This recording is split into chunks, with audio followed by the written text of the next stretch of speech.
quasiment la seule énergie additionnelle qui arrive sur Terre vient du Soleil. Quand on aura utilisé tout le stock d'énergie qu'on a dans notre sous-sol, d'accord, que ce soit charbon, gaz, pétrole ou uranium, le seul truc sur lequel on pourra compter, une fois qu'on aura utilisé tout ça, c'est le Soleil. Donc c'est sûr que quand on va acheter la baguette de pain, on se dit ah bah c'est pratique, elle est à 3 km et j'y vais en voiture, voilà. Sauf que est-ce que ça mérite de polluer pendant 10 000 ans? C'est ça la question qu'il faut vraiment se poser. Quand il fait chaud, c'est pas pratique parce que les gens vont pas bosser, parce que les gens vont pas acheter, et à l'arrivée ça coûte un bras. C'est pas grave, des fois il fait sec, et à d'autres moments, eh ben, il y en a trop.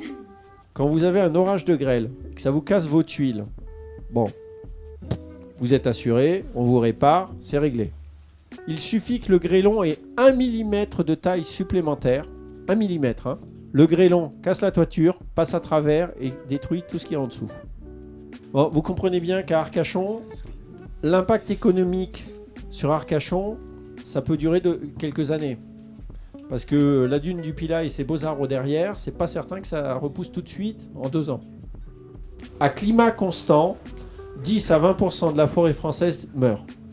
Aujourd'hui, en France, le climat se réchauffe 50% plus vite que le reste du monde. Donc quand on cumule tout ça, on se retrouve avec un climat où chaque tonne que l'on émet provoque du chaos supplémentaire. Et ce chaos-là a un vrai impact sur nos vies. Alors à la fois sur les risques sociétaux de déplacement de population, et on va se taper dessus. Et en même temps, parce que nos entreprises, ça peut les impacter également.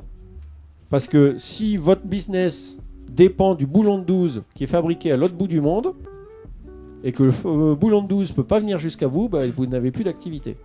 Pour faire un téléphone, mais ça marche pour à peu près tout, hein, on va dire tout électronique, il faut faire des trous un peu partout sur la Terre pour récupérer des métaux. Ces métaux-là, ensuite, on les usine un petit peu, on les amène surtout en Chine, où c'est raffiné. Ensuite, on fabrique les trucs et les bidules. Le truc et le bidule, une fois qu'il est fabriqué, il est ramené en France, mis dans un bel entrepôt, mis dans un beau magasin, mis dans sa propre voiture une fois qu'on l'a acheté. Fin de l'opération, un smartphone qui fait quelques centaines de grammes, il faut au moins multiplier par 10 ses émissions de CO2 par rapport à son poids. Donc c'est simple, dès qu'on fait un truc, on émet. Dès qu'on achète un truc, on émet. Donc quand on dit qu'il faut réduire de 50% d'ici 2030, il n'y a pas le choix. Hein. En réalité, ça implique obligatoirement de réduire nos activités. Le transport, c'est pour beaucoup. Donc quand on s'excite sur les énergies renouvelables, etc., c'est vachement bien, mais on ne parle pas de la bagnole pendant ce temps-là, alors que le vrai problème, c'est la bagnole. Plus c'est petit, c'est de la physique. Hein. Plus c'est petit et moins vous roulez vite, d'accord, moins vous consommez. Donc moins vous polluez. L'alimentation, ça compte pour beaucoup. Et c'est la viande le problème, hein, je vous le dis tout de suite. Le problème de la vache, c'est qu'elle rumine, et en ruminant, elle émet du méthane. D'accord ? On n'a rien contre les vaches. Ça marche aussi pour les veaux, et ça marche pour tous les ruminants. Plus on mange un animal qui est gros, plus ça pollue. Quand vous faites un Siri, il faut bien se rendre compte que le message, l'audio part à l'autre bout des États-Unis, est traité en cours de route et revient. C'est incroyable d'un point de vue informatique. Mais d'un point de vue environnemental, c'est débile. Au vu des enjeux qui sont là, la priorité n'est pas forcément l'argent, quoi.